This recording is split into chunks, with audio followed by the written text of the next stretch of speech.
రాష్ట్ర ప్రభుత్వం విద్యకు అత్యధిక ప్రాధాన్యత ఇస్తుందని ఎమ్మెల్సీ కంచెల్ల శ్రీకాంత్ అన్నారు.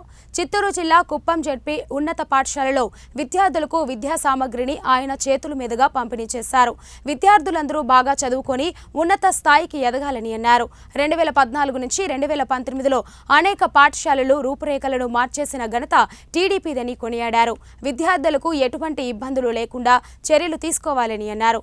ఈ కార్యక్రమంలో టీడీపీ నేతలు రాజకుమార్, కౌన్సిలర్లు ధాము, జాకీర్, వేలు, సోమశేఖర్ తదితరులు పాల్గొన్నారు.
బాగా చదువుతున్నారా?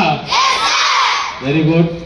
ఈరోజు ఇటువంటి ఒక మంచి కార్యక్రమంలో పాల్గొనేదానికి అవకాశం కల్పించిన మీ స్కూల్ సిబ్బంది అందరికీ, హెచ్ఎం గారికి, ఇతర సిబ్బంది అందరికీ కూడా మనస్ఫూర్తిగా ధన్యవాదాలు తెలియజేస్తున్నా. కొంచెం వేరే పనులు, చాలా మీటింగ్స్ ఉండటం వల్ల మీతో ఎక్కువ సమయం గడపలేకపోతున్నాం. ఖచ్చితంగా ఇంకొక రోజు వేరే కార్యక్రమంలో వచ్చి ఎక్కువసేపు మీతో పాల్గొనేటటువంటి కార్యక్రమం రూపొందించుకుంటామని తెలియజేస్తున్నాం. నాకు రూరల్ ఎడ్యుకేషన్ అన్న జెడ్పీ, ఎస్పెషల్లీ జెడ్పీ స్కూల్స్ని డెవలప్మెంట్ చేయటం కూడా చాలా ఇష్టం. 2014 నుంచి 19 మధ్య జెడ్పీటీసీ సభ్యుడిగా, అలాగే ప్రకాశం జెడ్పీటీసీ సభ్యుల సంఘం అధ్యక్షుడిగా ప్రకాశం జిల్లాలో పనిచేశాను. అప్పుడు ఆల్మోస్ట్ నాడు నేను ఇట్లాంటి కార్యక్రమాలని ఇప్పుడు తెచ్చారు, కానీ 3.5 కోటి పైచిలకు నిధులు పెట్టి అన్ని జెడ్పీ స్కూల్స్కి జిల్లాలో ఉన్న 56 మండలాల్లో ఫస్ట్ కాంపౌండ్ వాల్స్ కట్టించాం మేము. ఫస్ట్ ఎందుకంటే ఒక పిల్లలకి సెక్యూరిటీ ఉండాలి, ఎస్పెషల్లీ గర్ల్స్ పిల్లలు కూడా, ఆడపిల్లలు కూడా ఒక సెక్యూర్డ్ ప్లేస్ ఉండాలి అని చెప్పనేసి ఆలోచించి చేయటం జరిగింది. అట్లా అన్ని జెడ్పీ స్కూల్స్లో కూడా చాలా కార్యక్రమాలు చేసాం. రోబోటిక్స్, ఫ్రీ రోబోటిక్స్ వర్క్షాప్స్ కానీ, బాలచేతన అని ఆర్ట్ ఆఫ్ లివింగ్ వాళ్ళ ప్రోగ్రామ్స్ కానీ, personality development programmes, robotics training programmes, ఇవన్నీ కూడా ఫ్రీ ఆఫ్ కాస్ట్ కింద జెడ్పీ స్కూల్స్లో కార్యక్రమాలు చేయడం జరిగింది. 100% నేను నమ్ముతాను, విద్య ఒక్కటే ఈ సమాజంలో ఆర్థిక అసమానతల్ని, సామాజిక అసమానతల్ని మారుస్తుంది అని చెప్పనేసి నేను ప్రగాఢంగా నమ్ముతాను. ఈరోజు మనకి ఎంతోమంది స్ఫూర్తిదాయకంగా చిన్న కుటుంబాల్లో పుట్టి కూడా మన రాష్ట్రం, దేశం గర్వించదగ్గేటటువంటి నాయకులుగా కావచ్చు, శాస్త్రవేత్తలుగా కావచ్చు ఎంతోమంది ఎదిగారు. దాంట్లో ముఖ్యంగా మన ఇక్కడ స్థానికంగా తీసుకుంటే, ఇక్కడ మన ఎమ్మెల్యే గారు ఎవరు, కుప్పంలో పీజీ చేసి ఆ తర్వాత రాజకీయాల్లోకి వచ్చి దేశం గర్వించదగ్గ రాజకీయ నాయకుడిగా 4 సార్లు ముఖ్యమంత్రిగా ఎదిగాడా లేదా? మరి ఏది ఆయన ఎదగటానికి దోహదం చేసింది ఏంటి? చదువు, విద్య, అవునా కదా? సో మీరు కూడా ఇట్లా చెప్పుకుంటూ పోతే అంబేద్కర్ గారు కావచ్చు, మన కలాం గారు కావచ్చు, వాళ్ళందరినీ మీరు చూడలేదు కదా. బట్ చంద్రబాబు నాయుడు గారు మనం చూస్తున్నాం కాబట్టి మీకు లైవ్ ఎగ్జాంపుల్ చెప్పాను. ఆయన మన కళ్ళ ముందు ఉంటారు, ప్లస్ మనకి ఎమ్మెల్యేగా కూడా ఉన్నారు కాబట్టి ఆయన ఎగ్జాంపుల్కి చెప్తున్నా.